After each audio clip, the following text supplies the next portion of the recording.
Good evening. Welcome to the Board of Selectmen meeting for Tuesday, June 25th, 2013. My name is Rob Garrity. I'm the chairman of the board. To my right is Scott Bugby, our vice chair. To my left is Jim Lehan, our clerk.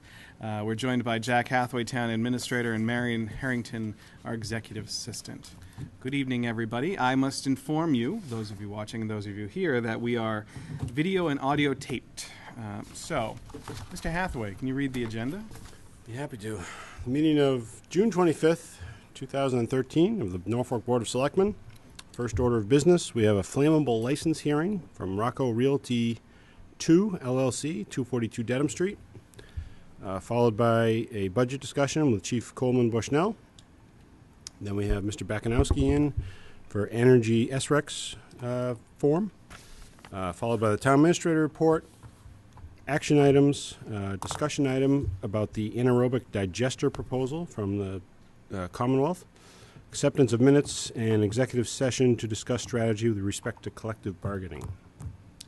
I certainly hope the license is not flammable itself. It is not a flammable license. Correct. You are. So as 7 o'clock is here, Mr. Quiglieri No. is here. No, he's not. He's representative, I believe. No. No, this is the butter.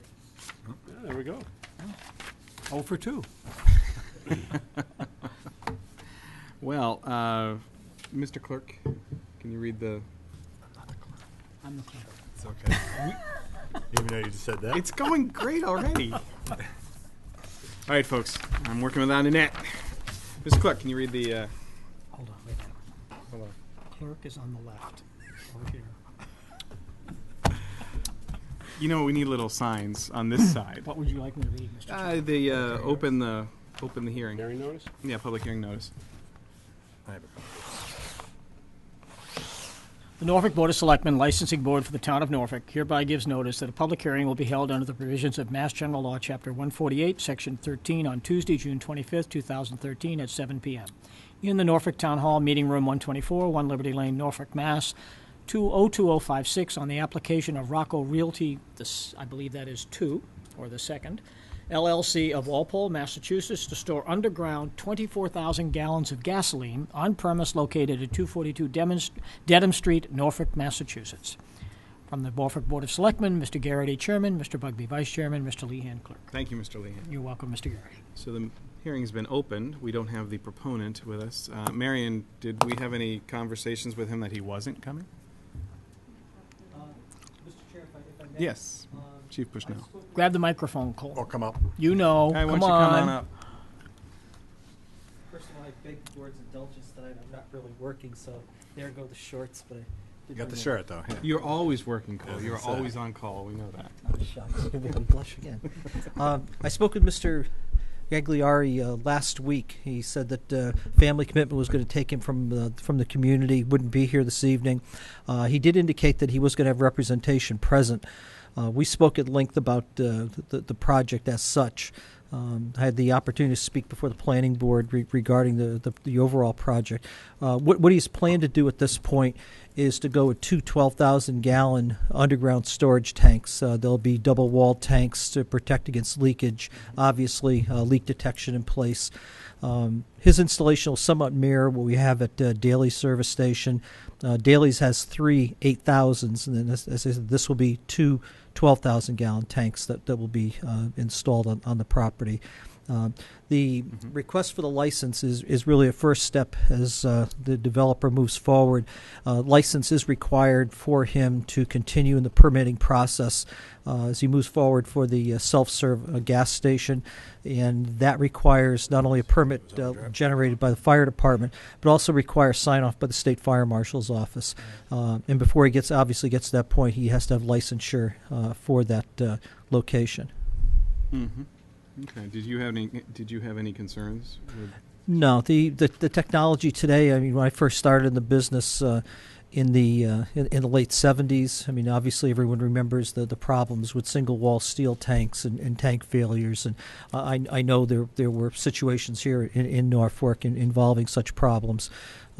Moving forward today, as I said, technology is very good. We did have an incident at a Norfolk property, an underground fuel tank. not too long ago. It was picked up by the detection system. The interstitial space, which is the space between the tanks themselves, the walls of the containers, functioned as it was designed, and it prevented a leak into the environment. So, very confident that the type of container and containment system that is planned here will certainly provide the same level of protection. Mm-hmm. Gentlemen? So do they, on the tanks, do they have a certain life expectancy, do you know? I mean, is it? The tanks today, depending on which way he goes, his options will be steel, buffite steel, or fiberglass. Fiberglass tanks themselves are generally, I believe, 30. It's been a while since I've actually been involved with that. Steel tanks are generally now in the 20 range. With the detection and monitoring systems in place, the cathodic protection, which is the sacrificial anoid that's placed in the ground to determine what the deterioration of the tank is in place. That's also monitored. To tell you directly, No, it's okay. Scott, I just curious. So he monitors it. Yeah, though, it will be monitored. The other part that goes hand in hand with the monitoring is now the Commonwealth has enacted a whole new set of regulations for underground storage tanks, USTs, which has been removed from the Department of Fire Service, but moved to Department of Environmental Protection, and requires I want to say it's a 5-year analysis that has to be performed by a third party to check on the corrosion of the containers, check on the interstitial space. It's a pretty comprehensive test that goes every 5 years, you mean? Yeah, every 5 years, and a copy of that report is generated public record and is on file at the fire department. No, I really don't have any questions. Just it's more of a curiosity. Are there any real distinctions between what we did with dailies versus what we're doing here, other than the size of the tanks? Same process. No, nothing at all. Dailies, we didn't do licensure because they were prior licensed by the board. What we did is we reissued a permit. The hierarchy in the Commonwealth for such storage starts with the Board of Selectmen in a licensure format. The board is required by the Mass General Law to review on public hearing and to issue a license upon satisfaction of questions that could possibly be raised. Secondarily, the registration phase takes place through the town clerk's office, and that's an annual basis. And then the bottom of that hierarchy is the fire department, where we do annual inspection and we do permit on top of that. Okay. So it's a 3-layered process. So he'll have an initial permit with you as well. Yes. He'll have to get a permit before. Right. When it comes time to install the tanks, he'll apply for a direct permit to the fire department for that installation. He'll have the ability to either sign off on his tanks or say, no, you've done this wrong, this wrong, this Precisely. wrong. It's a pretty rigorous inspection process. You have to take into account what the fill looks like, how the hole's been excavated, checking the backfill, checking all the connections that have back to the monitoring equipment. And also, if it becomes a problem, we also have the ability to ask for third-party review on it as well. So our permit authority really looks more like a land use kind of permitting issue rather than a technical permit. Precisely. And the license itself remains with the property. Mm-hmm. The owner of the property may change, but the licensure will remain in place. Transference of the ability of that licensure rests with the town clerk at such time as the property is changed, and then renewal is brought forward by the new property owner. It's kind of an interesting process, and I have to be very honest. In the time I've been here, I get very confused on it and have to review it quite frequently to make sure that aware of the nuances of the regulation. You've done an excellent job. Be able to talk for 10 minutes on something you don't know much about. Cliff notes, they're a wonderful thing. We do have an abutter here, apparently. Would you like to identify? You need a microphone. No, come on up. Come on up. We'll save you some time. And identify your name and address for the audience at home. My name is John Walsh, and I own the property at 227 Dedham Street, which is directly across the street. That's where Joe's Barbershop is now, where they relocated. I bought the building. And, Chief Bicknell has been down to visit us many times. Compliments of Joe. And I bought the property in 2004. 4, I believe. And my main concern is this guy gets a permit and everything is good. What if he goes bankrupt? What happens then? Is there a bond? Is there something to cover in case he disappears and leaves these tanks sitting there? Yep. That's a good question. I'm going to be honest with you. I couldn't give you a definitive answer. Okay. In an abandoned property situation, I know our response would be that we would obviously want the tanks evacuated. That can be accomplished through, I believe, the Department of Fire Service in combination with the DEP.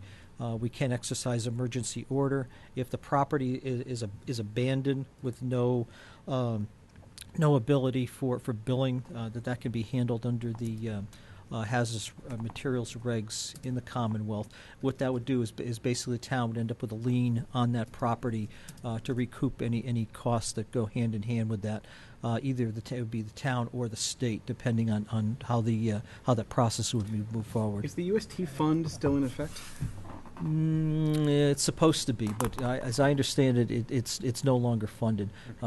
Occasionally, we'll come up with still a 275 residential, 275 gallon underground fuel oil tank on private residential property that's had a problem. I think since I've been here, we've done a couple, and each time that ability to tap that fund has not yielded any success.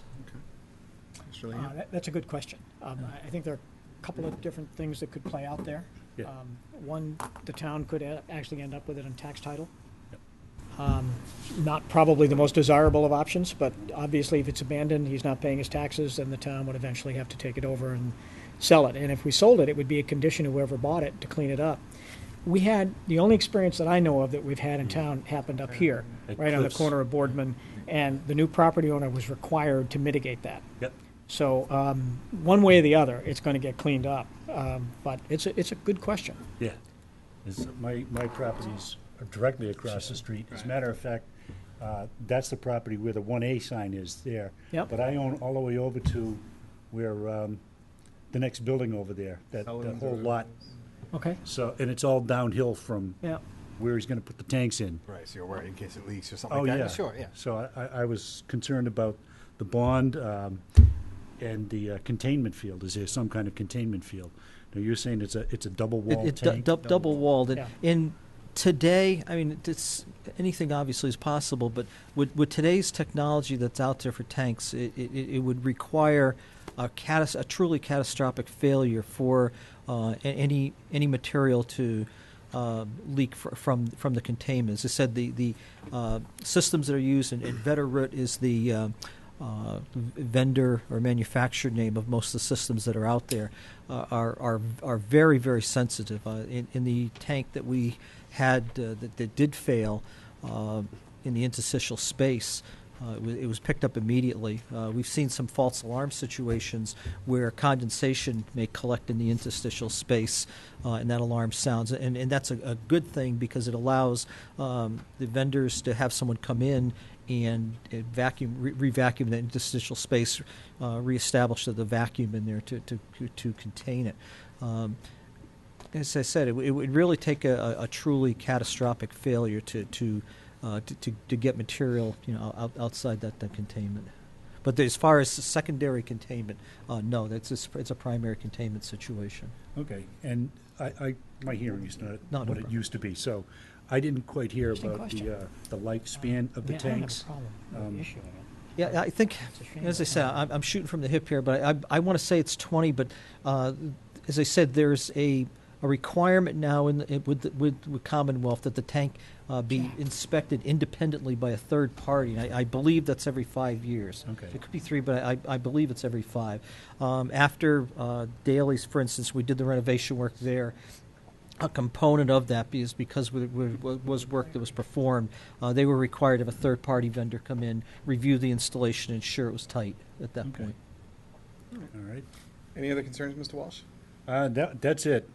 Being downhill, and if my property is contaminated, Yeah. I'm responsible for it. Right. I know that for a fact, and that's the only thing I'm nervous about. And I plan on being around for at least 20 years. Well, that's We good. we would like you to be here for longer than that, sir. Absolutely, yes. I think you're going to be stuck with me as well. Good, we like that. Okay. Got any other questions? No, I'm good. Mr. Just Lehan? one comment, Mr. Chairman. I don't really philosophically have a problem in issuing this, but I'm not sure it's appropriate to issue without any, Cole, you've given a great background and presentation on this, but you don't represent the client. No. And the- We don't want you on and- the hook for And I'm reluctant to approve, something at a hearing without the client being here. So I'd like to keep this, continue this We could continue to until the client can represent themselves. Again, I'm favorably inclined, but I just don't feel approving something when the person requesting it isn't even here. So you're going to reconvene with the client? I would and- recommend to the chairman that he continue the hearing. Yeah. So I would like to ask them Yeah. particular questions. I Absolutely. think that's very reasonable. So do I have a motion? Yes. I so moved. Oh, sorry. Question over here. Mr. I just wanted to state for the record that we have the responses from the abutters, with one exception. Although a letter was sent out, we don't have a response from Four Kicks. But we do have all the other receipts returned from the applicant. Okay. So If you'd like, I'd be more than happy to check on Four Kicks, just to at least get a verbal or try to get something back for Well, the I board. think the client should do this with all due respect. Well- Cole, I appreciate that, but, they're the ones applying for this, and they should have representation, and you should have every right to express whatever questions you may have to the applicant.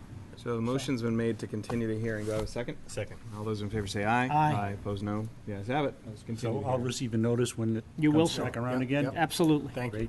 Great. Looking forward to it. Will it? Or are we just going to continue to a date certain? Yes. We have to When's the next do a meeting? date certain, so we have to July pick a 9th? date. So July you'll- July 9th? Good by I you? don't know if they Yep. send it back out. July 9th, Motion's 7 been o'clock? made, been amended to move it to, Well, give us a time. July 9th at 7:45. 8:06. Well, it depends. We were going to have the Lake Street conversation that night. Oh, We thought about kicked around having the Lake Street conversation at 6 rather than 7:30, but that's up to you. It's fine. 6 is fine Oh, yeah. on the 9th. I think so, yeah. I can do 6. All right, we'll do that at 6. So let's do this at 7:30. 30? Well, 7:45. We We got Mr. Clerk and we got are Lake coming in Street. at 7. It could be a chatty night. Could be. Yeah, is that okay? All right, so the motion's made and amended for 7:45. Second. Back and all those in favor say aye. Aye. Opposed, no. The ayes have it. The amended motion is. July Okay. 9th, 7:45. Yes, sir. Very good. I hope Oh, that. you'll get a notice. No, I don't think you will. yeah, That's- no. that was Oh. mine. No, not on Oh, you will not. continuances. So you've got it. Yeah, I got it. You got it. All right. Calendar, I'll be here. Thanks for taking the time to Yeah, come thank tonight. you. Okay, thank you. appreciate it. Now, as if on Hold cue, this the haircut. attorney will come in 3 minutes and say, I'm stuck in traffic. Well, too bad. I just checked my voicemail and there isn't any, so. Okay. All right. Hey, Chief Bushnell's at the table. Let's talk to Chief Bushnell. Greetings again. How are you, sir? Well, and hopefully all of you are as well. Yes. So, segueing on from your other forms of expertise, let's talk about how the callback program's going, and we were going to revisit the callback program and how much we would look at it for next year. Well, first of all, I want to thank you for that opportunity. Obviously, acutely aware every time I'm here that we have so much of a pie to divide up, and the stress for dividing that up is prevalent at every meeting, every session. The program has exceeded all expectations. We've maintained the coverage. We're about 20%. For instances where the ambulance is transported and the subsequent recall staff respond to another call. We do see some reductions in the terms of expenses, of not having to go to full recalls or company recalls. We've documented out several instances where having the staff in-house and responding to additional medical emergencies, the timely response has been quite beneficial for positive patient outcome. We've said during the project that we would run headlong into the summer situation. Over Memorial Day weekend, it became very busy here. I believe over the weekend we ran approximately 15 to 20 calls, of which probably 75% of those were ambulance calls, where we did not get recall. Bad because we didn't have the staff available. Good because it kept the cost overall down on the program. And moving forward into the summer months, it's going to be a continuing chronic problem, possibly acute at times.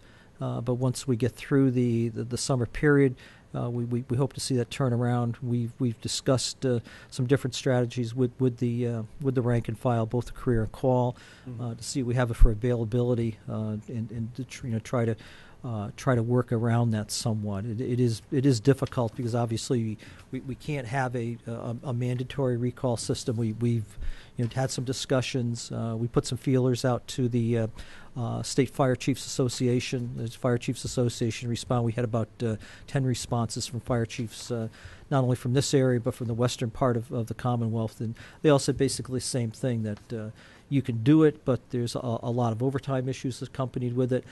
Probably one of the best comments was from a chief from the middle part of the state, who responded back that they've tried to do that in the past, but when you contact the firefighter to respond automatically in certainly in this time of the year, the response is, well, I've just had a couple of beers, and at that point you obviously don't have a viable person that you can really bring back.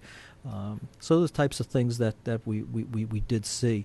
The overall strategy for putting that forward, we originally talked at $70,000, and that figure was a real figure, but it was based upon 100% response.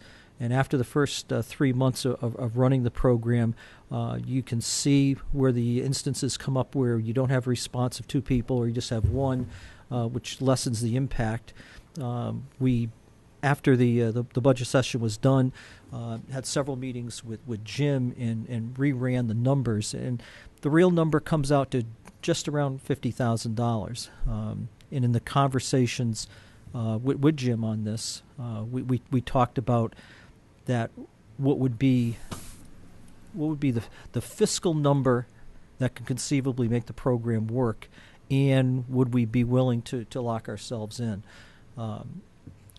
We went back through and did our due diligence with the budget, and we've made a determination that the $36,000, which is an offset of $3,000 a month over the course of the 12 months, with us looking to absorb $12,000 in the operating budget for the personnel side, looked like it would probably make it.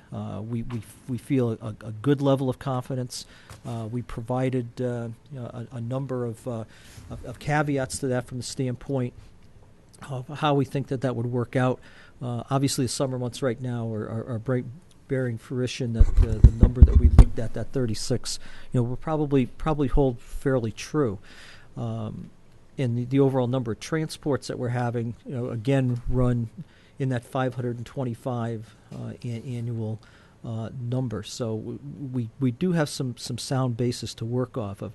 The things that we look at right now as we move and complete our fiscal year with the fire department is, because the shortage of staff, which is a whole other topic, combined with the fact that we've done very, very well with sick time this year. I have to commend the collective bargaining group that we've done a lot of different things.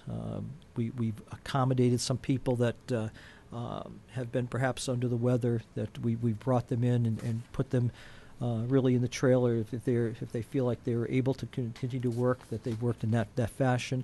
We had a long-term illness that seems to have run its course and has come to conclusion, and there seems to be right now a feeling amongst the group that that part of the budget, which is not really funded that well, and we're we're aware of that, has worked out. The other aspect is because our staffing is down, the cost of doing a full recall isn't what it used to be in the past. And that's also combined with how carefully all the calls are being triaged when we're coming to 911.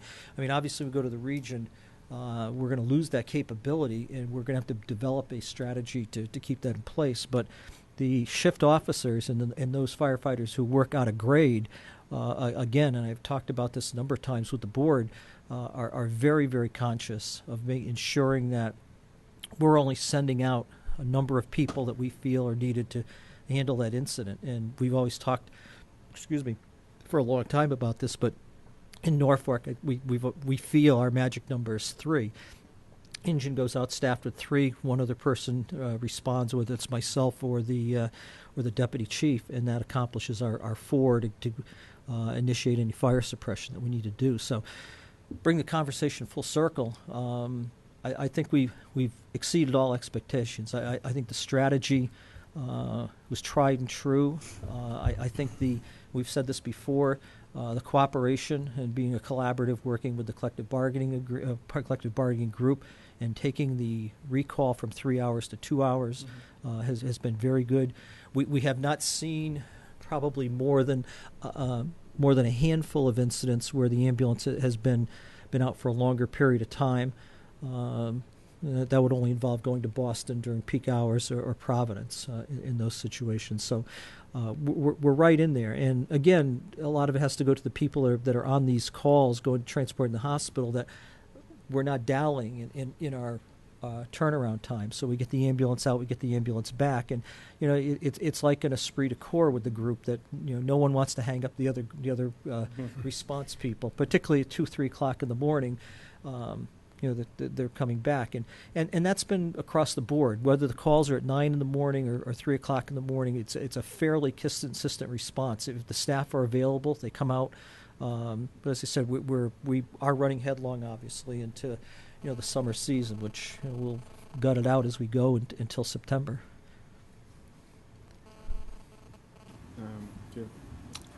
Yeah, thank you. I want to first compliment Cole on really buckling down and getting underneath the covers on this and working diligently to really take a careful look at what the costs are and coming up with alternatives. And there's another component to this that Cole and I have talked about that I think would be a good thing to do. We've been approaching this sort of in cycles, trying to find solutions with limited capabilities.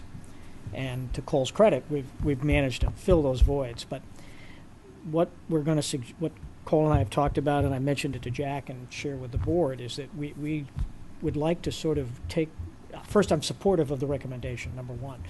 But secondly, we'd like to, in addition to approving this recommendation, we'd like to take the next part of this year and hopefully come back to this board in January and revisit the entire strategy. Now, we may end up in the same place. We may say that there's just no better alternative than the structure we currently have. Or who knows, there might be another alternative. But we've talked extensively about it, sort of erase the blackboard, go back and see if there is another way to tackle this, because it's a constant staffing issue. It's a constant callback issue. Cole is fully supportive of revisiting all of these issues. And if we need to bring in some outside help with some different perspectives, because we're all creatures of our upbringing, so to speak, we'll do it. So it's sort of a two-pronged approach. I fully support Cole's recommendation, but in concert with that, we're going to take a look at the entire process, literally erase the board.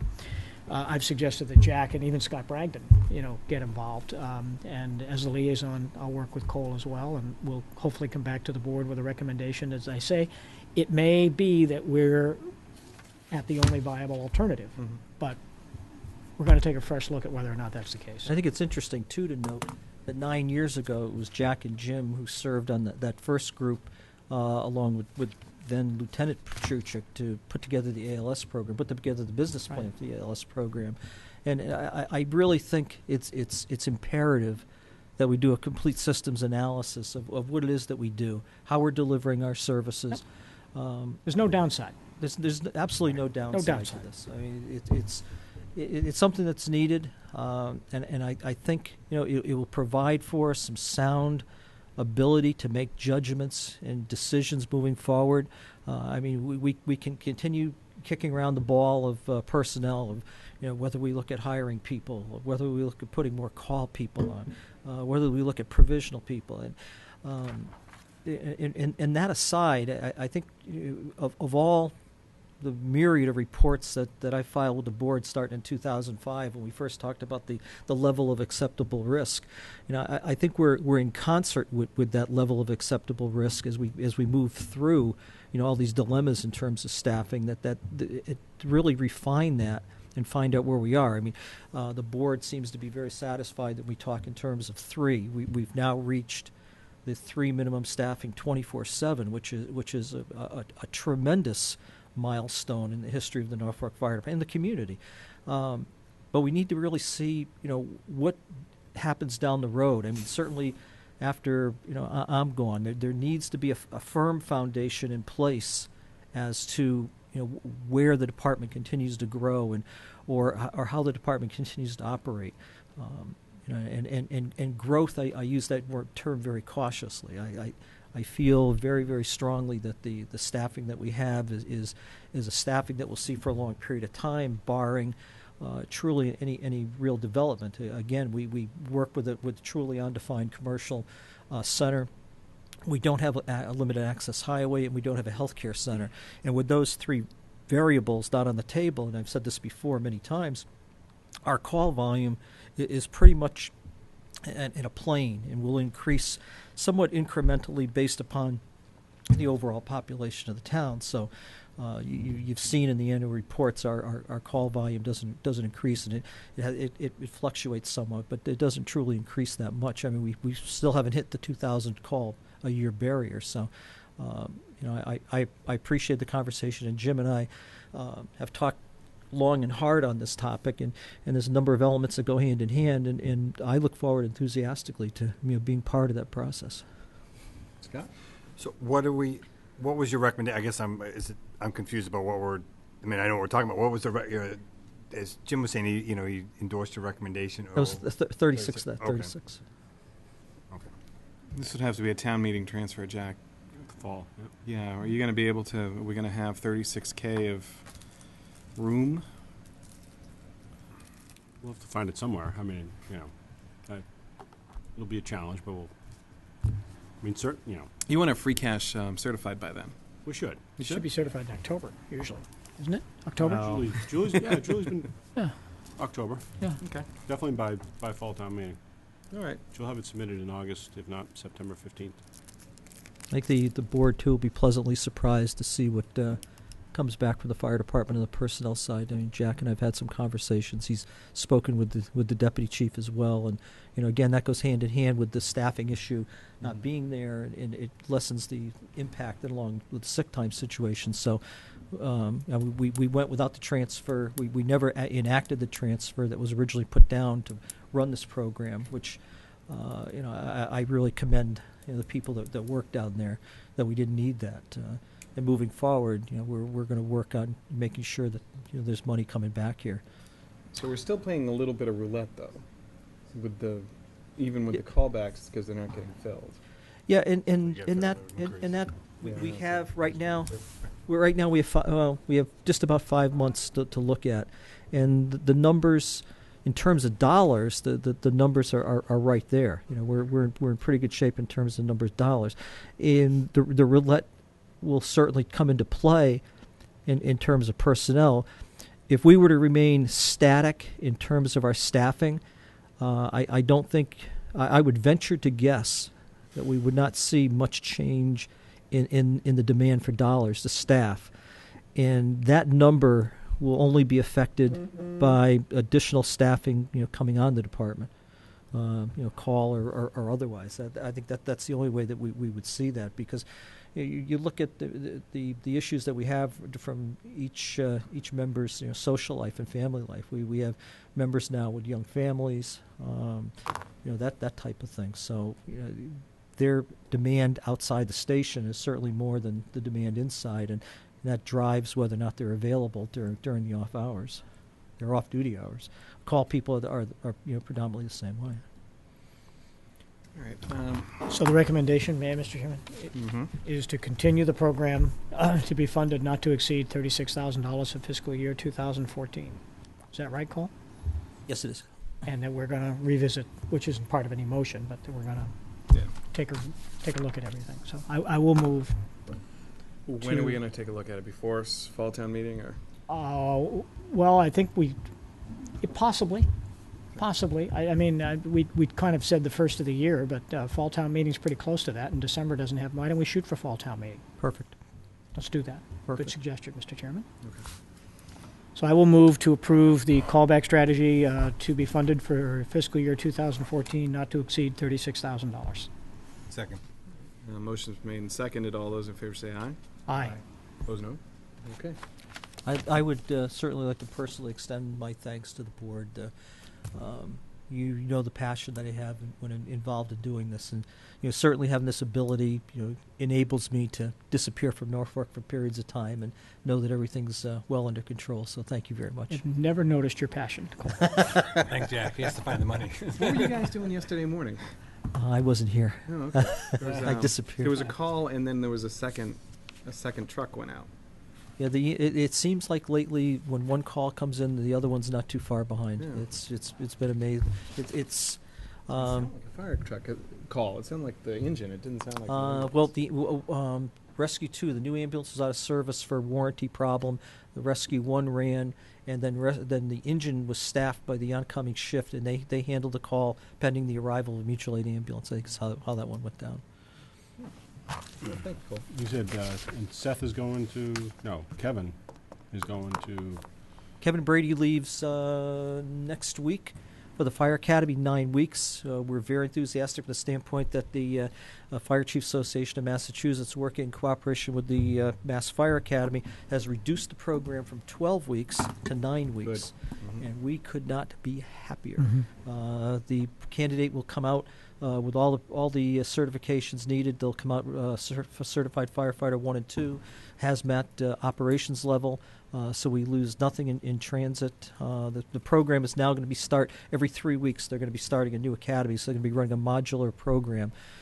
So that's certainly really up there. And I think everybody's aware of a new contract coming up with the Department of Corrections. Finally, the Commonwealth of Massachusetts will treat us correctly in terms of providing services for those incarcerated within the system. It's only partial solution. Pardon? Prison mitigation money would help as well. Okay, I'll give you that. Thank you, Governor Patrick. Hold on a second. While we have you here. Yes. So there was the meeting last week about the AD proposal, the anaerobic digester. Yes. At the prison facility. And you don't have any particular concerns? I've talked to Andy off the cuff once or twice, and I've talked with somebody else from DOC who called, whose name escapes me. It might have been Jeff. I don't see anything that at this point is going to be problematic with it. And I'm not sure. The only question I asked was what the odor situation could possibly be. And I know you handled the meeting the other day, so I'm sure you've got. Yeah, they think they got that under control. The only, from your standpoint, they are going to be creating natural gas. Right. So they might have to do some permitting for tanking that, things like that. Well, it depends what they do. If they, like you said, if they containerize it, yes. If they're going to bring it directly in, it's going to be outside the purview of. So it'll really come down to how that works out. Okay. I'm sure Andy will have the photovitilics right there with it. All right. Well, thank you very much. Cole, thank you. Thank you very much. We're a little ahead of schedule, so we can't start you till 7:45, Andy. That's what we posted you for. Well, we have some action items. Yeah, we got some stuff we can get out of the way. Oh, we don't want any updates. As few as possible. All right. So we want to do. Oh, Yeah, it's just, which one do you want to do? did you want to walk us I through the can. actions? Yeah, absolutely. Requesting you to vote to open the warrant for the fall town meeting. We set the schedule at your last meeting, and I move to open the warrant. We have a second? No seconds, failed to gather a second, so we'll have to bring it up next time. okay. No, Please vote. I second the motion. Is this some sort of a clandestine effort over here? I mean, We're done with fall town meeting. Oh, yeah, that's true. Rob doesn't want to have it. So we don't want to have it? Is motion that has been made and seconded. Jack, do you have the schedule of, just to remind people? I'm going to guess that my trusty assistant Okay. would be happy to bring it to the next meeting. We can recirculate. Has it been circulated among department heads yet? We haven't opened the warrant. All right, so motion's been made and seconded to open the fall town meeting warrant. All those in favor say aye. Aye. Opposed, no. You guys have it. We're opening the warrant. Our second item is please vote to accept a gift of land comprised of 8,877 square feet, identified as 30 Mirror Lake Avenue from Mr. and Mrs. Romans of Rentham. This parcel is adjacent to other conservation-managed parcels and is comprised of deed-restricted wetlands. And just to show off our new technology, I have a very primitive sketch from the Conservation Commission, which shows in green the land that is already managed by the Conservation Commission, and in yellow the land that is being donated. And you can also look at that on Google Maps. It's just, you can see Mirror Lake at the bottom of the screen, and apparently we got an email in the middle of this. Calls me. What time was that tea time, Jack? There's not currently a house on the lot. There's not. I drove by it today just to take a look, and it makes perfect sense to me. Still wasn't a house? Hmm? Still wasn't a house? Still wasn't a house, no. Okay. They're paying about $203,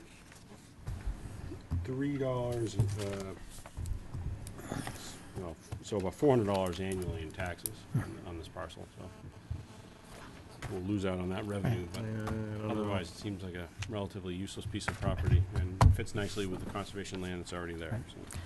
I move to accept the gift of land at 30 Mirror Lake Avenue for conservation, for the purposes of conservation. Seconded. Motion's been made and seconded. All those in favor say aye. Aye. Opposed, no. The ayes have it. Please vote to approve the proposal from Wastewater Services, Inc. for leachate removal services for a total of $23,580. There's a schedule in your packet showing that that was actually the only proposal received, and it's about $1,100 higher than the prior. Too bad. What did we Contract. appropriate at town meeting for leachate? Off the top of my head, I think it's $25,000. I don't. Okay, so it's covered. The appropriation is covered. Okay. Any other questions, guys? So moved. Seconded. Motion's made and seconded. With the discussion, all those in favor say aye. Aye. Opposed, no. The ayes have it. Please vote to approve the Hockomock Area YMCA's request to use a portion of Norfolk roads for their annual triathlon. Chief Stone has reviewed and approved with the condition that they contact him prior to event to discuss details. This is business as usual. So, yes, so moved. Okay. Any other discussion? Motion's been made and seconded. All those in favor say aye. Aye. Opposed, no. The ayes have it. We do have the map of the triathlon on the screen. You're having a good time with that, aren't you? Please vote to the Board of Selectmen's annual appointments. Oh, we don't want to do this. Yeah, we'll hold off I'll on hold that. off on that till after. It's close the meeting. enough to Because we're- 7:45. Come on up, Mr. Bakanowski.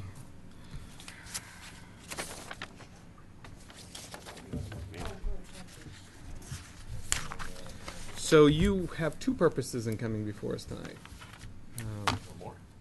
Well, maybe three if you're Keep- frisky. At least possibly 4 possible. But we're going to keep this to, Quickly. Marion sent you a That's right.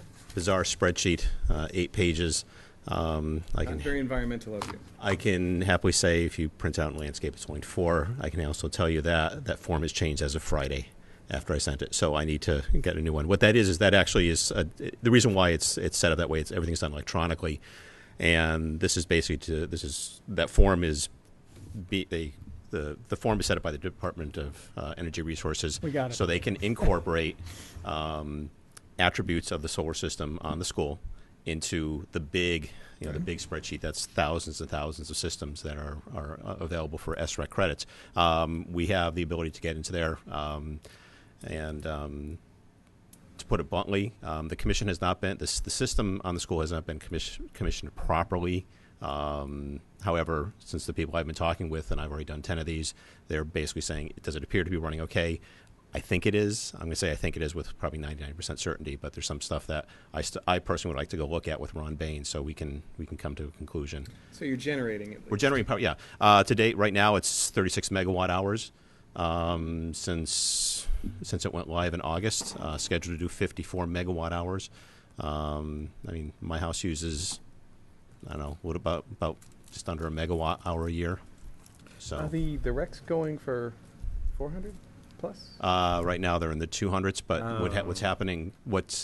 It might be better if I back up. The way the program used to be handled is that for state agencies and municipalities, you could sign a contract that was approved at the state level for use by the municipalities. Jack, I think I sent that to you a long time ago. Before the school was built, just so you can have a look at it. The school committee has that as well. As the SRAC market has grown and the price obviously drops. I mean, they started around $500 per megawatt hour. So conceivably, if you had a system that was making a megawatt hour a day, could potentially be making $500 a day above and beyond the kilowatt savings. So.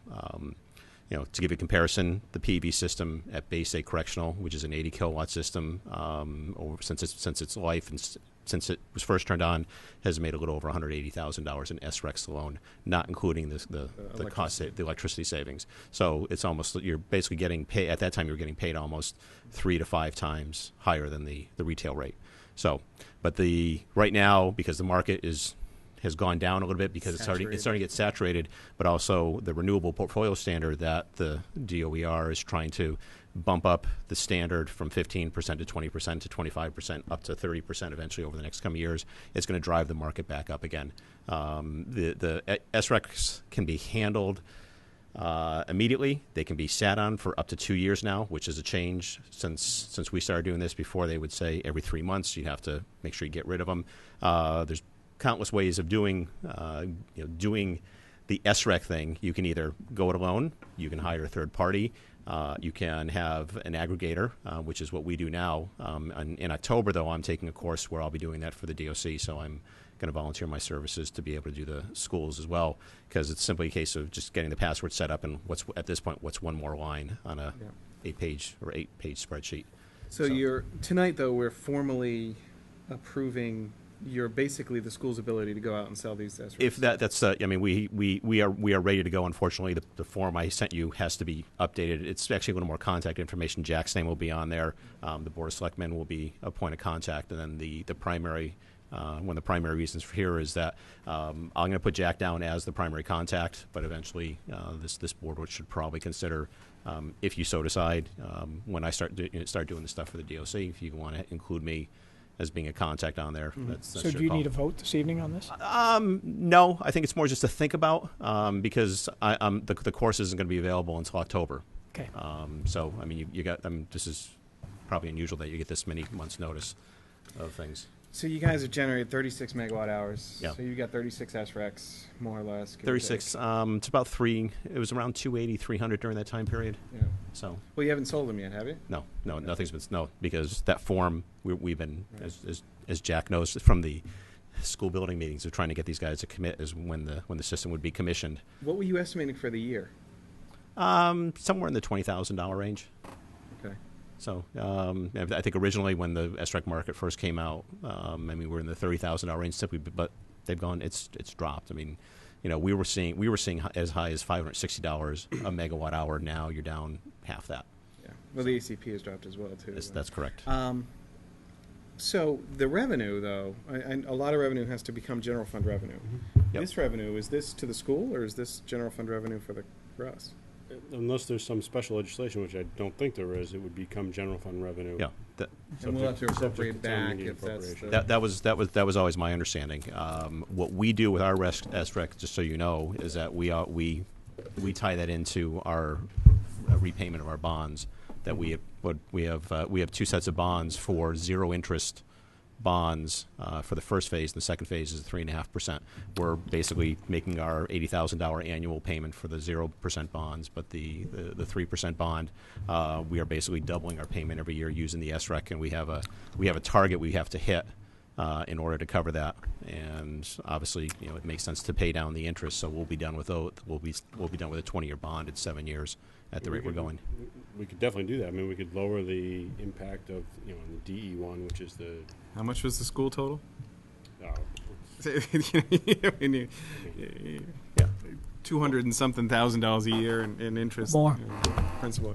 Well, yeah. Well, I mean, this is. I mean, presenting these numbers now or something, and as I point out, the first thing I said is that forget the form I sent you got because it's changed as of Friday. So it's just this is the change in the market. The market is so dynamic that it's very difficult sometimes to keep track of Yep. it. But Well, that's good news, Andy. That it's getting so, there. so I mean, the board should probably look at figuring. Obviously we know where it's going to go, but if you so decide, I mean, I'm more than happy to do that. I will get paperwork to Jack with a complete. Complete package with all the contact information and the new improved. I think it's 12 or 18 pages now. It depends how you look at it. And Jack will, gives me the okay. We can send that off to DOER and get the thing, get the system enrolled into the SRAC program. Okay. Okay. So, That's great.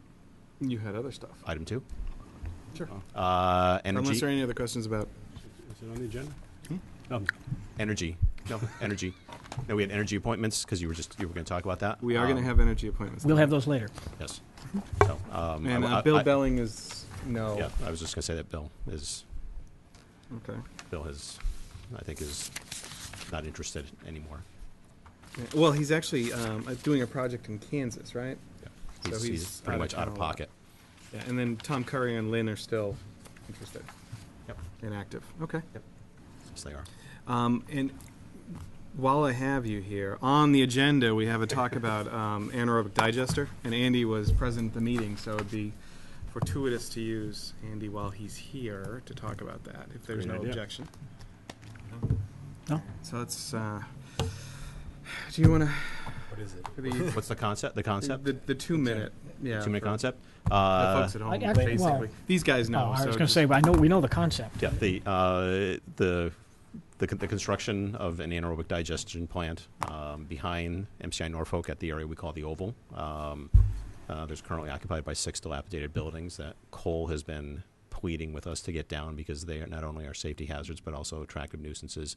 But the facility that would be built would actually be taking food waste in from anywhere from a 10, 15, 20-mile radius around this area, including other prisons. And that material would create energy, combination of heat as well as methane, which would be converted to natural gas. And the issues that primarily have been that every other towns, the other town, MCI Shirley is also nominated as a top candidate as well, is the truck traffic. And I believe Rob has he expressed his concerns about the truck traffic, but the 12 benefit. to 17 trucks a day inbound, Yep. 2 to From what 6 direction? out. That has been a very long discussion.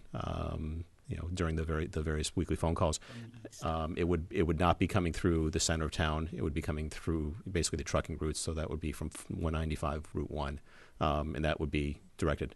I can tell you right now, a truck will probably get lost at some point because until they come there the first time, it's very difficult to realize that that's where they're going. I can't guarantee 100%, but the other benefit too is that this is going to be displacing existing trucks that are coming in. They're taking the food slop that we have that are these are box trucks, 26-foot box trucks, sometimes rack trucks, and I know driving down Main Street that they come this way because I've seen the slosh on the road.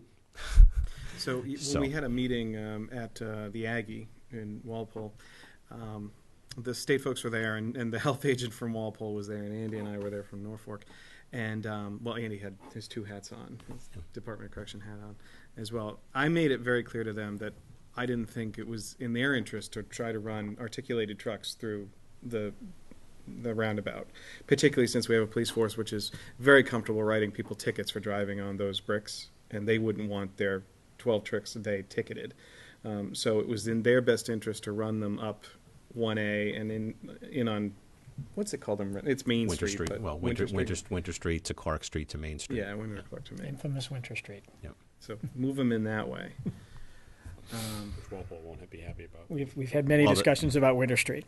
Well, the benefits to the towns, the impacted towns would be that, this facility could take food waste because institutions, whether it's a school or any large restaurants, would be required under the upcoming regulation changes. Well, I mean, this is all preliminary at this point. There is some point. They are, no. Well, They're going out for a request for then information. What role do we play in terms of allowing this? That's the interesting question.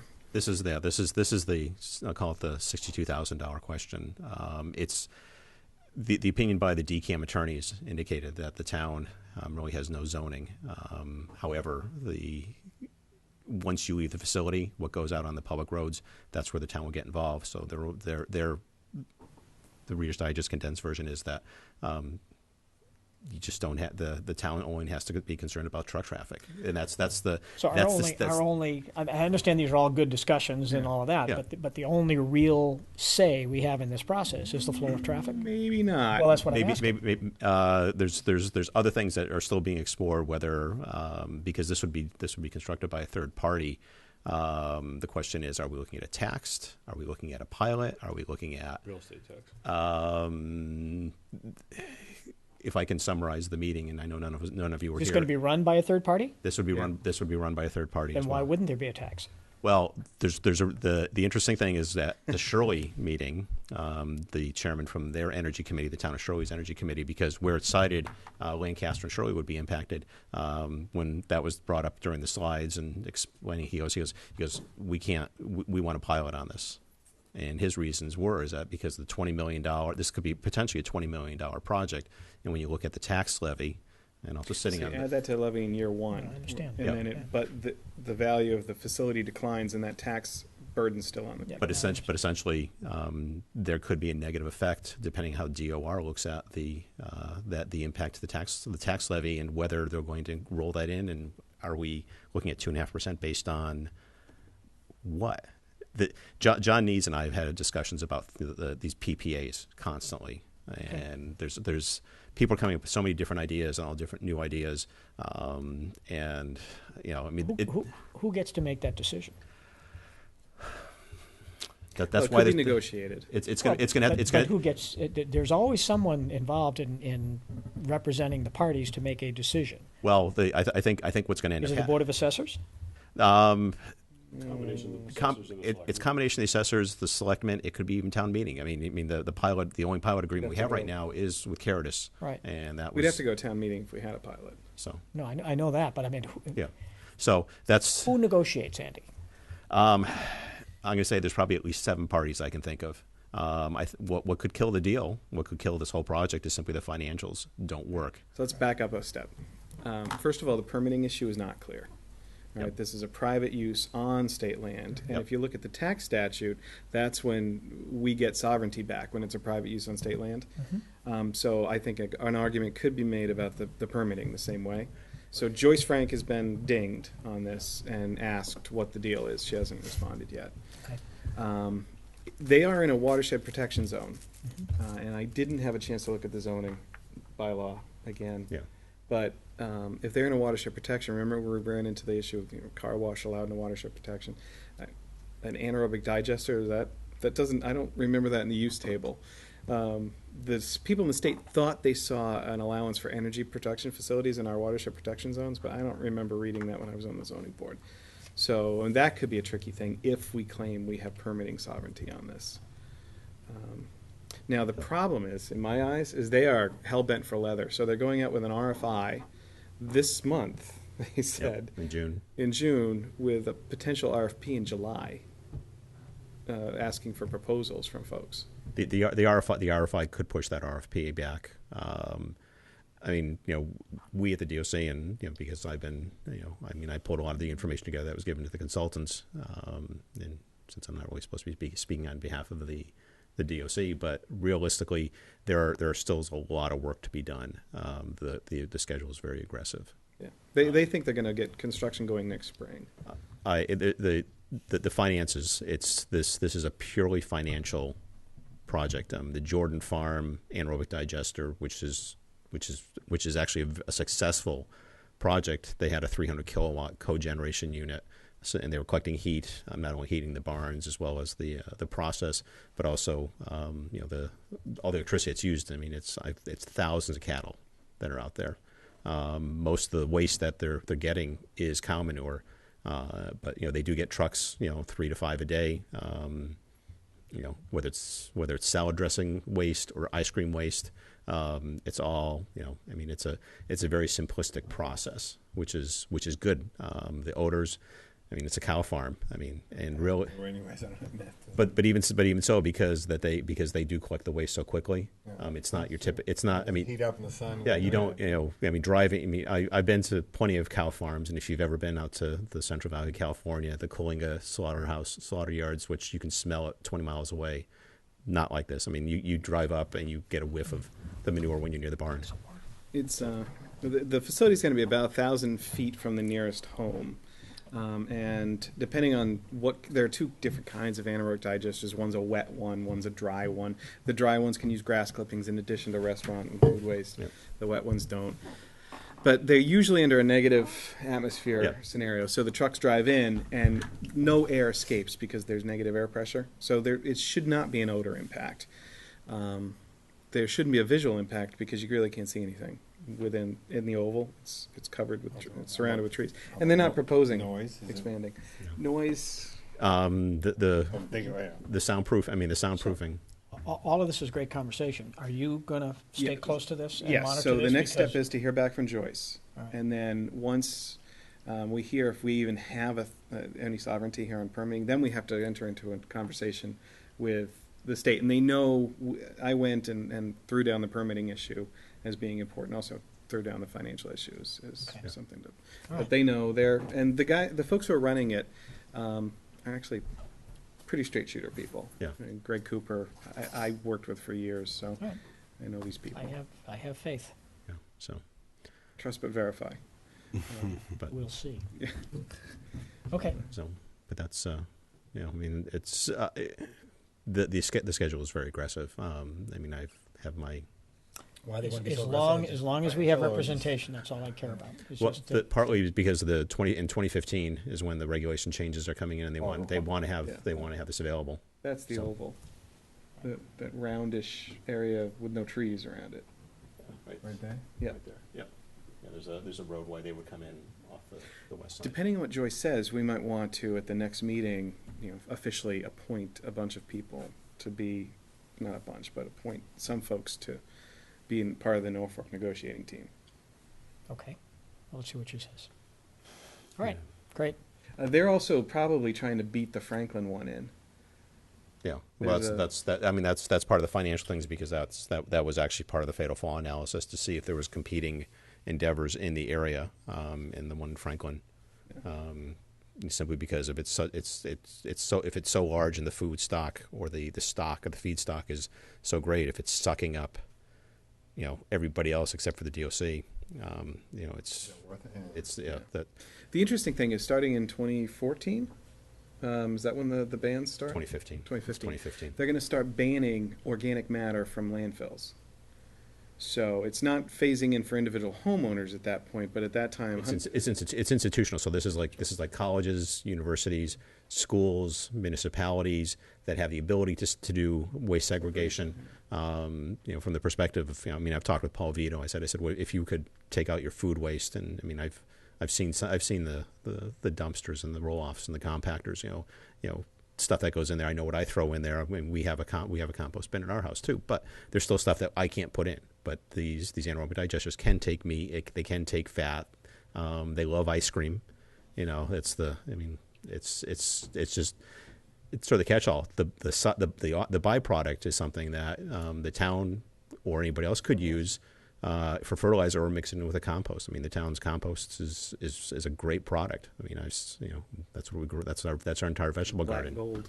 Yeah, but so there's a financial benefit where you're adding nutrients to the material the town's selling, plus the town can divert waste as well.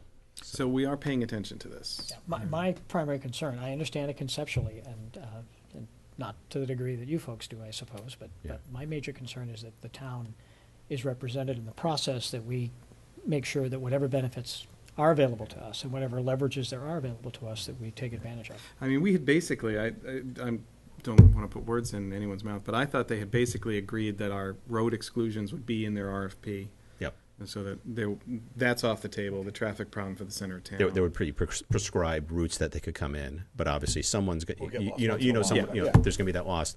But at some point, we need to see all that. Yeah. Yeah. But, Okay. I mean, All right. just Rob, if I can just back up I'll back up to a little year ago when this started. I mean, there were several hundred state sites that were looked at, and after everything came down to push came to shove, Norfolk location, Shore location, and UMass Amherst, right next to the UMass wastewater treatment plant, were considered the top three.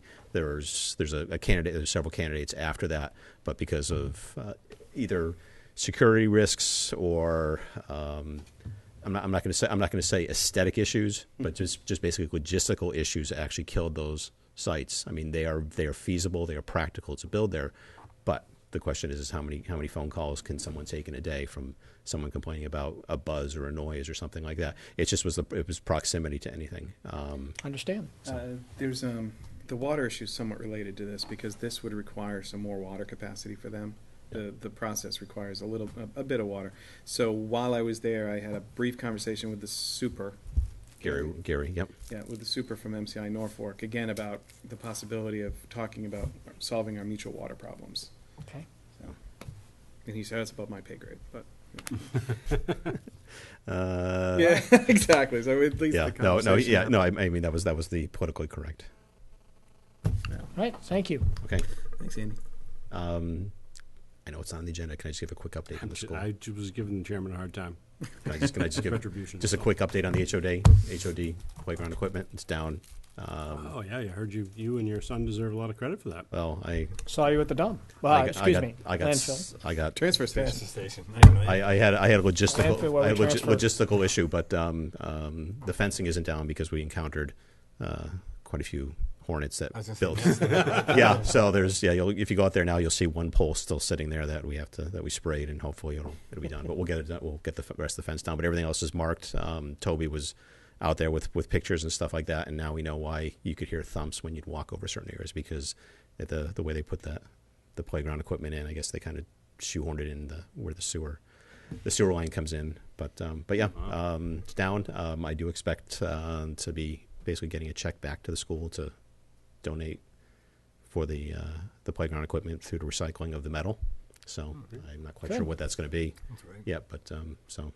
Well, thank you very much. 288,000. Yeah. We wish. Maybe 288. $2.88. Maybe 288. So We'll take whatever they give us. yeah. So no. So it's So Thank you for that, Andy. No problem. And Ann came and told me today that you had worked out bringing prisoners over with guards and all that, and then that didn't work out. So you and your son did all the work. So thank you very much. They couldn't come. There's overtime issues. There's overtime issues and stuff like that. I mean, it's the weekend Budget ran out. The weekend. Yeah. I mean, I can't do overtime. You just try not to take overtime until the fiscal year. So fiscal year. We appreciate it, Andy. Thank Hey, you. no problem. No, believe me, I had a great time and sweated off a few pounds today. Would have made a great Eagle Scout project. You can't use power. Some of the stuff that we're using is not. okay. Yeah, isn't permitted unless you're up in New Hampshire and Live for your die. yeah. So Thanks, Andy. But anyway, thank you. guys. Thanks for your help. And so we took care of the discussion item. We did. Good. We're down to minutes. No. There's some appointments to make. We do, just a few. And the town administrator report. Oh, we haven't had that? Oh, it's nothing near. Dark. All right. Why don't you give us your report? We waited bated breath. I do have a $30 million budget. No, keep you don't. adding to it all the time too. 36,000 here, 36,000 there. So well played. So IT director, we've had a search committee working on hiring a new IT director. As you will remember, it's a shared position between the school and the town, and we are very close to making an offer to a gentleman, and hope to have him in place as soon in July as we can. And I think he will be an excellent addition to the town's resources.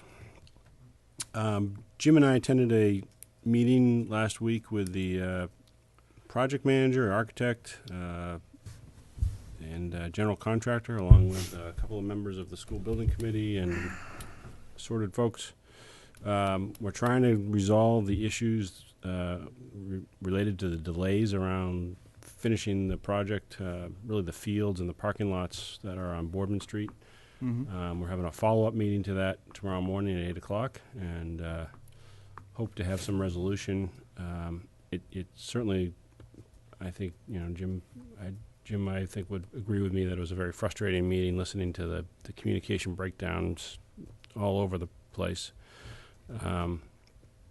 But I think we'll have some resolution tomorrow, and then tomorrow night there's a school building committee meeting to hopefully put whatever conclusions we come to tomorrow to take a vote and get the project done. And I think, our goal at this point is to stay as close to the contract as possible so that we can minimize any change orders or further delays, and hopefully get the fields and the parking lots done before school opens in the fall. Mm-hmm. Jim, anything else you want to add to that? Jim was very helpful in stressing the frustration of the selectmen and himself, so it was very helpful to have him there. Well, I think Thank you, the Mr. one thing I would add to that is that the message that I think was relayed very clearly is that we are not happy with some of the expense components that they're trying to throw on us, and we had some strong pushback on that. And the secondary issue is that we want this done before the beginning of school year. Yeah. This needs to get finished,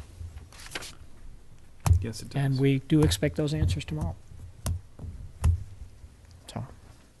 Maybe Andy and his son could Finish up the work. finish up for If I thought it would work, we'd let them. But it was an interesting meeting, and the one I've been to a couple, and the other one was equally as. Well, the one we did, 3 years ago? 2 years ago? When we replaced some people. Yeah. I know. There was, Well, the issue hasn't changed, That's great. but we'll get through it. Yep.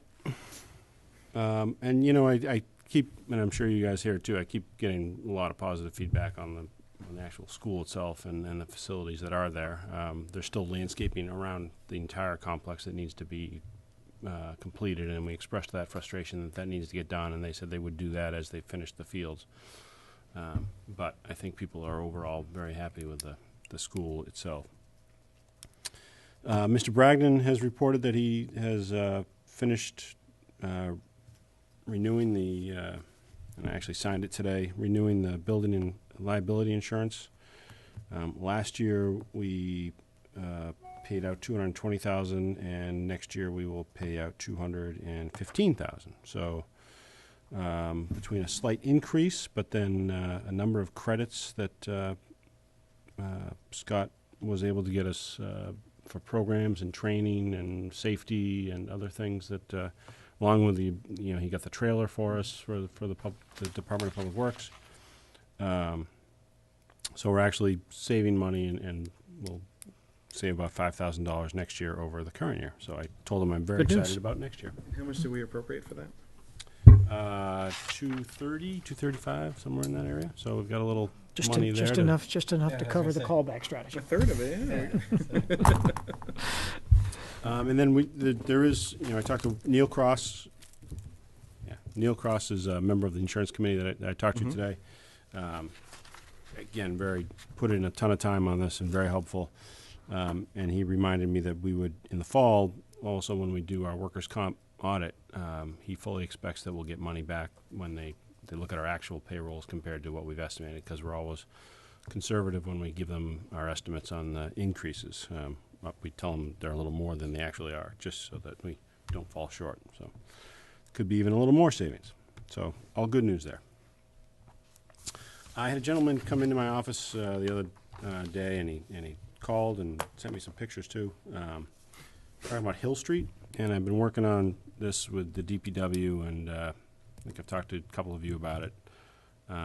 Hill Street, if you remember, connects Everett to Valley. Oh, yeah. Come on, Jack. I don't want to take it away from you. I don't have control. No. Go right ahead, Jack.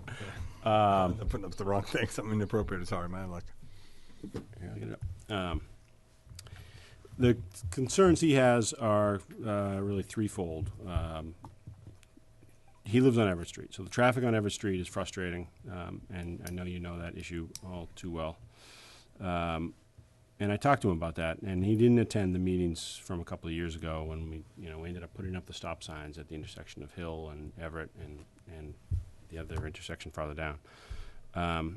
His concern is he's right at that intersection, and he's hearing the car stop and start back up. And he's also, and I've heard this from other people too, that a lot of people just ignore the stop signs and go right through. So he's backing out of his driveway, and he's concerned that he's expecting somebody to stop and they don't. So that's one problem. Second problem is, and he's a veteran, I thank him for his service, certainly, but there's a memorial there and it's being damaged by truck traffic that's turning from Everett Street down onto Hill Street. So I've talked to the DPW, and they're going to look at. Actually, we think the memorial's on an island. It's a very small island, and it's not a great spot. So the DPW is going to reach out to the family, talk about just moving it off of the island onto the corner, and Tom thinks he can make a similar situation like we did with the Kennedy one on the corner of Grove and Union. So it would be great. So hopefully that'll. And I think that was really the main thing that was frustrating this gentleman. And rightfully so. Yeah, and I agreed with him 100%. The third issue is just truck traffic and there seems to be some confusion, and I haven't talked to Chief Stone about it to get his opinion yet, but the traffic from the company that's on Hill Street, there's an electric illumination business that my understanding is moving over to Shire, but they haven't built their building yet, so it'll be some time. But there's the truck traffic out of that building is being directed, prevented from going downhill to Valley, and is being sent back up Everett Street. So I'm trying to figure out why that is. I think that's just become part of the nature, and I don't think there's any regulations requiring that in all my research. So I'm hoping to fix that. And send them down Valley Street, because it seems like they would have easy access out to 1A or out to 115. I would think, yeah. Yeah. If anybody listening has some history, I'd love to hear it. Since you asked, I'll pull up The visual aid. my visual aid. There we go. So there's Hill Street and Everett Street, and that's so you can see. So we're trying to work on that, and obviously there's some new construction going on there on Everett between Valley Street and Pine Street, the medical building and another building. So I think working with the planning board and the DPW, we need to look at that whole area and make sure that.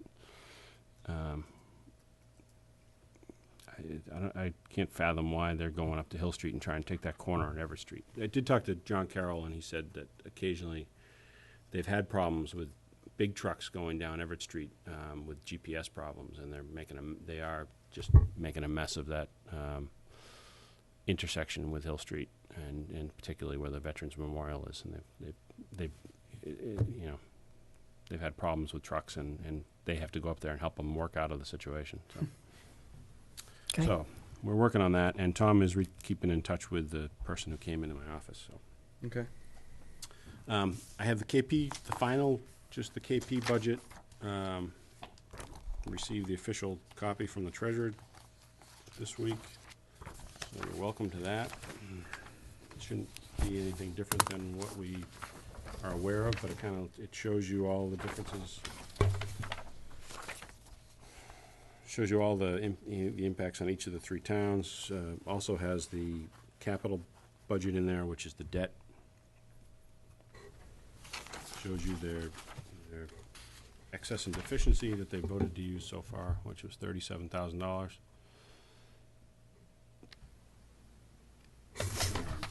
I did, I thought they were going to use more of that.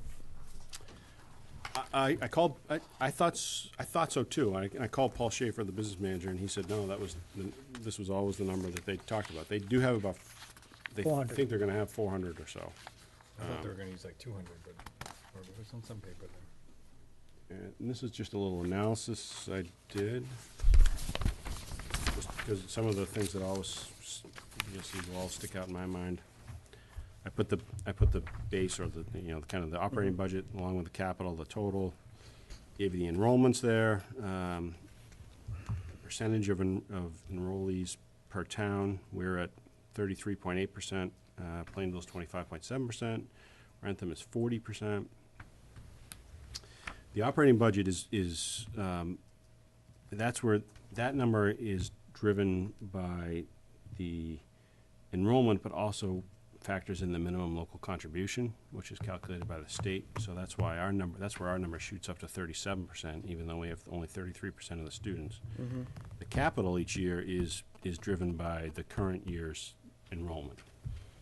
So that goes back to a discussion we had a couple months ago about if our enrollment all of a sudden went down in King Philip for some reason, we wouldn't owe the outstanding debt if our enrollment did go down. Obviously, if it went up, it would go up proportionally as well. The operating budget per student for Norfolk is $9,500. Rentham is $8,400, and Plainville is $7,300, almost $7,400, based on the minimum local contribution. You can see the capital per student is equal per town. Rounding issue there with Rentham, but within $1.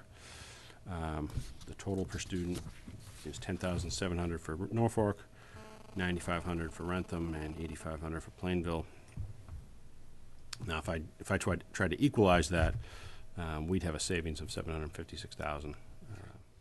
Plainville would have to contribute $646,000 more, and that's if it was just based on straight population. Mm-hmm. So, I'm not saying we need to do anything with this. It's just something to chew on. Mm-hmm. I would just add that I have met with King Philip, a couple of members of their school committee since all of this, and am now a member of their budget committee, and they're inviting the other towns to participate as well. So they have opened their doors, and we'll see how we do. Excellent. My final item is just DPW is sending out notices to all the residents in the area. Obviously, this will impact everybody, including people in other towns, but they are starting work on Seekonk Street the week of July 8th. So this project will include some work on Needham Street from Main Street down to Spring Street. It'll be the intersection of Main Street and Seekonk. And it'll be Seekonk Street from Main Street all the way up to Cleveland. It's about 8,000 linear feet, according to Mr. McGee. The week of July 8th, they will be doing 3 days of milling. Hoping to do the paving the week of the 15th. He has tentatively scheduled the 18th and 19th, which is the Thursday and Friday, with the paving crew. And then after that, they would do looming and seeding to kind of repair some of the the loom along the roadway that always gets damaged with these types of projects. And then line painting would happen in August. So, Can I offer a suggestion? We have signage Yep. that we can use. I think it would make a lot of sense to put signage down by Fruit Street. Beforehand. And yes, I mean like tomorrow, and down by the cemetery, that would tell people that this is going to begin, because you're not going to get through there during this work. And if you do it by Fruit Street, that at least provides, except for folks that live there. Well, let's see. You have to put a detour up? He's going down Cleveland to one. Well, Fruit to Cleveland would be the easiest way for people to go down. I mean, they could do Boardman, but that's a tougher street. And Boardman's going to be, part of that's going to be covered for Boardman. They are talking to, and this may have already happened, but they're talking with Chuck and Lieutenant Carroll about the details. detours and details. But just a sign in advance. No, we did that. Yeah, we did that when we did the railroad Right, crossings. yeah, We'll just definitely to do it again. let people know that it's going to happen. Okay. Now, Jack, speaking of the DPW and paving, I was very interested to read that I had remembered that the legislature had passed an increase in Chapter 98, actually increasing it by 50%. Is this a setup conversation? A 50% increase, and I think it was 50%. it was, wasn't it? it So that was. would have meant more money for Norfolk. When you say the legislature, I think you mean the House and Senate. The House and Senate, and the governor had actually signed it with a big to-do, and took a lot of credit. Now, I also then read that the terms bill that went through and what the governor will actually release seems to be not the 50% increase, but less. 25% decrease, I think. Yes, that's 75% less than what they thought. Am I misreading this? I don't think you are, Mr. So we're actually going to get less money in Chapter 90 in the year when they passed more money and made a big to-do about it at the governor's level. A lot of backslapping and stuff. Yeah. And my impression is that, and I take this only because the governor's staff said this, is that they're doing this because they're still negotiating with the legislature on how much of a tax increase they're going to pop on us for the rest of the transportation system. Is that what I am? I would say the Cliff Note version is they're holding us hostage. They're holding our highway season, our construction season hostage because they want to because the governor wants to tax us actually something like 5 times more than the legislature. What the legislature would want to tax us. And usually, you don't get governors going out in front of legislators saying, I want more taxes than even you will propose. But So how do you really feel about this? I'm perplexed.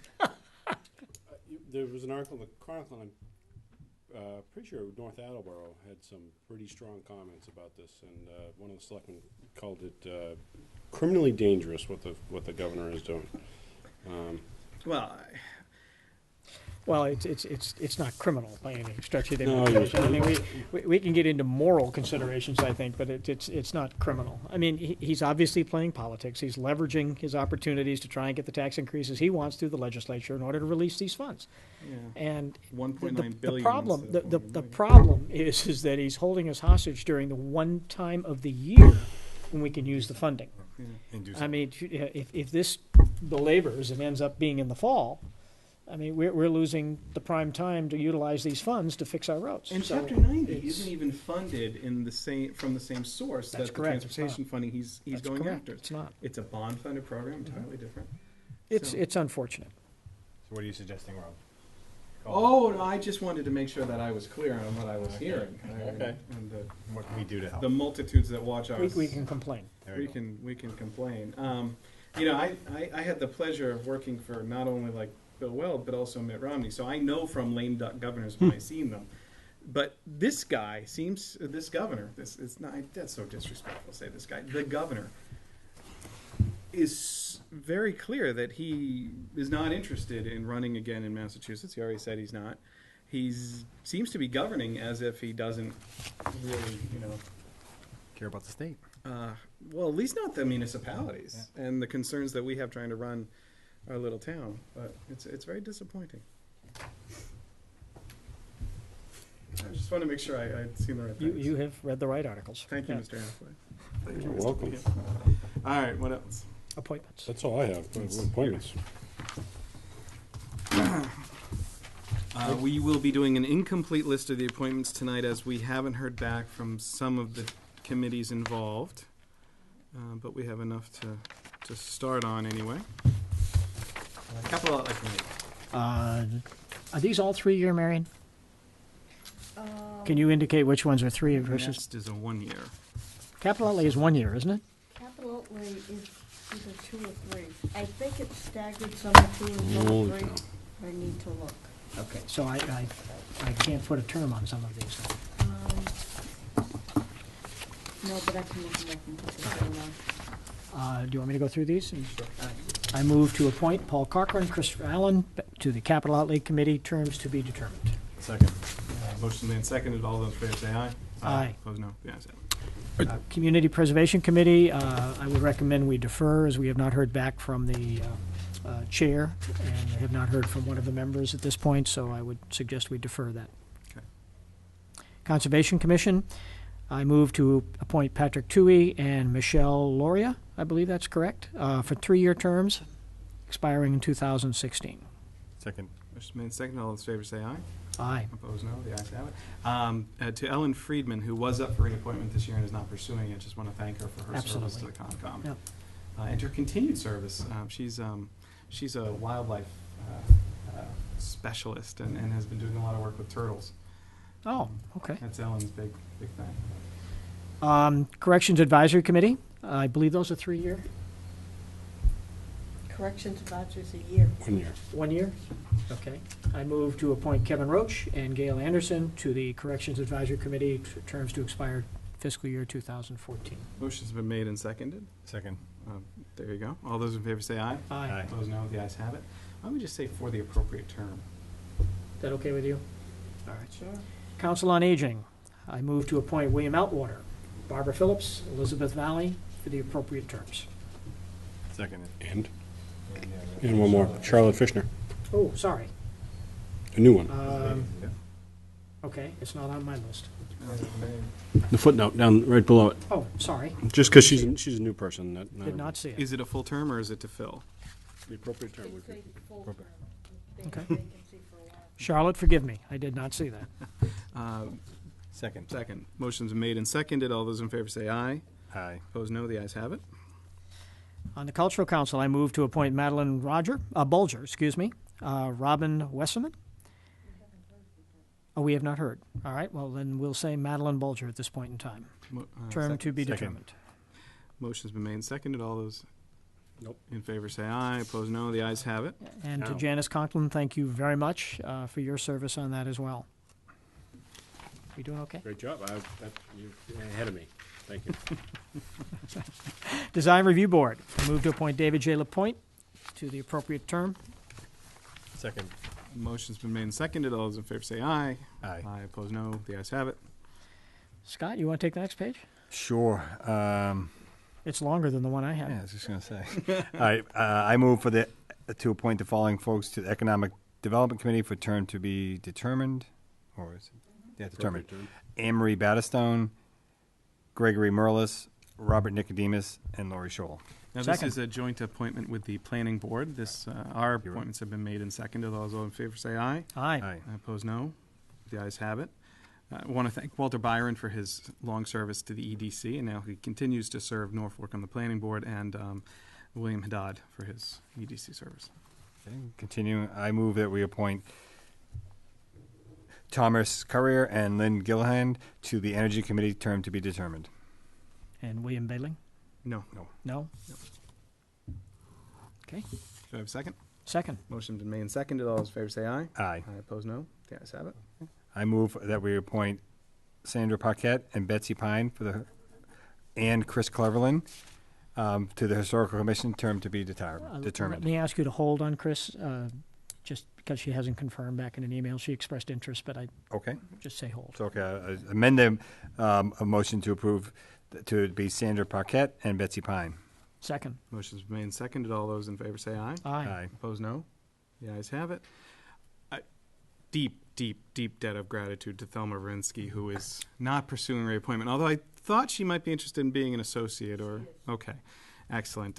She's been on the Historical Commission for quite some time, And been a wonderful asset to them. and so sweet to my daughter who volunteers with the Historical Commission. So thank you, Thelma, for your great service to Norfolk. A Norfolk jewel. Yes. I'm for the Insurance Advisory Committee. I move that we appoint Scott Bragdon, Neil Cross, and James Dyer for terms to be determined. Second. All those in favor say aye. Aye. Opposed, no. The ayes have it.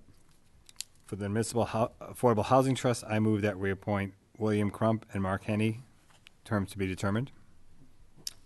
Second. Motion's been made and seconded. All those in favor say aye. Aye. Opposed, no. The ayes have it. For the Norfolk Elementary School Trust, I move that we appoint Elizabeth Gebhard for term to be determined. Second? Motion's been made and seconded. All those in favor say aye. Opposed, Aye. no. The ayes have it. Okay, for the Southwest Area, Just wanted to thank Erica Sorry. Warren, Christopher Sweezy, and Marissa Kelleher for their service. Did I mispronounce a name? Okay, for their service to the Elementary School Trust. Thank you very much. so I assume that means we need more volunteers there too. We do need more volunteers there. For the Southwest Area Planning, I move that we appoint Walter Byron and Robert Nicodemus, term to be determined. Second? Motion made and seconded. All those in favor say aye. Aye. Aye. Opposed, no. The ayes have it. I think the next one is definitely a one-year term, so. Yes. I move to appoint Joyce Frank Esquire as town council. Second? Motion made and seconded. Any discussion on this?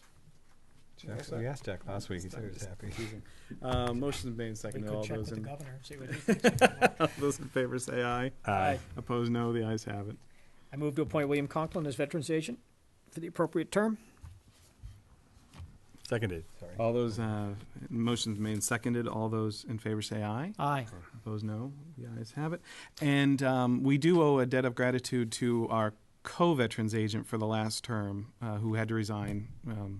Stuart Van Tyne. Yeah, Stuart Van Tyne. So thank you for your service. The Graves officer, we won't have an appointment for.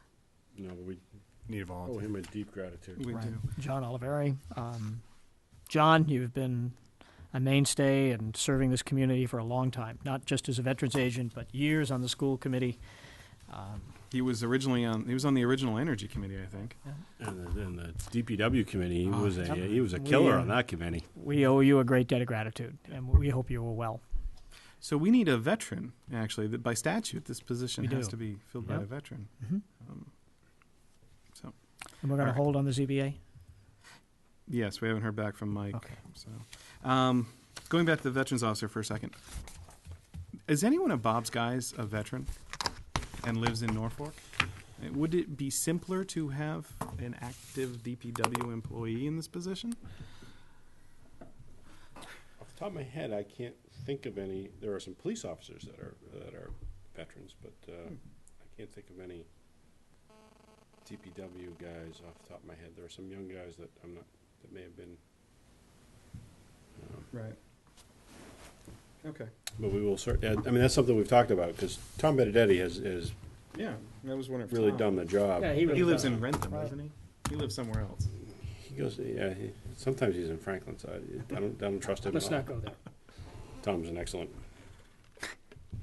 character, even if he is in Franklin once in a while. Okay. So we need a Veterans Graves officer. We are still looking for members for a number of committees. If you have an interest in serving your town, and it doesn't work unless we have people to serve on these committees, please contact Marion in the Board of Selectmen's office, and she'll get you involved. So. All right, that's, we have some minutes. Minutes, yeah. I have reviewed the minutes. Get the date. I think, right? Make that proper. I move that we approve the minutes as written for April 30th, 2013. Second. Motion's made and seconded. Any discussion? Nope. Seeing none. All those in favor say aye. Aye. Opposed, no. The ayes have it. And we have another set of minutes that you were... We do, but I went off my computer. What is the date? June 11th. Thank you. I move to accept the minutes of June 11th. Seconded. Motion's been made and seconded. Any discussion? Boston.com, Gomez is ahead. Well, it was a very low turnout election. Yeah. Is that 6-4 or? 52 to 48. Wow. Oh, Wow. it's only 150,000 votes, but That may be all that there are It statewide. depends that's where. 150,000 for Gomez and 139,000 for Markey. This would be interesting. So we do have a minutes motion on the table. Sorry. Made and It's been seconded. seconded. I thought he wanted us holding on that. All those in favor say aye. Aye. Opposed, no. The ayes have it. And it's none of Boston reporting. Just for the, Oh, wow. Oh, wow. Then- There you go. Then it doesn't matter. 9,000, 100 million votes there. Anyway, any other? We will be going into an executive session tonight. We do not anticipate making any votes in this session, and we will not be returning afterward. We are going into executive session for the purpose of Collective bargaining. collective bargaining, because staying in open meeting may have a detrimental effect on our bargaining position, and the chair so declares such. So we'll go in with a roll call vote. Jim Lehan, aye. Scott Bugby, aye. Rob Garrity, aye. Again, we will not be returning in regular session tonight. Thank you very much for joining us, and we will see you again on July 9th. Thanks. At 6. At 6. That is actually very important.